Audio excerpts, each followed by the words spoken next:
আজকের তারিখ 17 আগস্ট 2025। আজকে দেখব ঢাকা থেকে রিয়াদ বিমান ভাড়া। তো 17 আগস্ট হতে আমরা 10 দিন পিছিয়ে 27 আগস্ট 2025 ওয়ান ওয়ে একজন প্যাসেঞ্জারের ইকোনমিক ক্লাসে যদি দেখি তাহলে সবচেয়ে সস্তা যে ফ্লাইটটা দেখতে পাচ্ছি ইউজ বাংলা এয়ারলাইন্স, যেটা 89,789 টাকা, যেটা সরাসরি 5 ঘন্টা 50 মিনিট নন স্টপ চলে যাবে।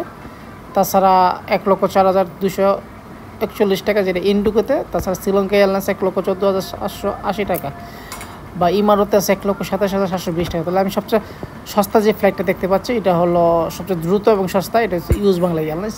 ফ্লাইটটা হবে দুপুর 2:20 27 তারিখ ঢাকাতে ছেড়ে গিয়ে রিয়াদ টাইম বিকেল 5:10 গিয়ে পৌঁছে যাবে। এটার মধ্যে খাবার সহ সব কিছুই আছে। এটি সবচেয়ে সস্তা ফ্লাইট যেটা ঢাকা থেকে রিয়াদ ইউজ বাংলা এয়ারলাইন্স। 89,789 টাকা, বিশাল প্রাইস, বর্তমানে প্রাইসটা অনেক বিশাল।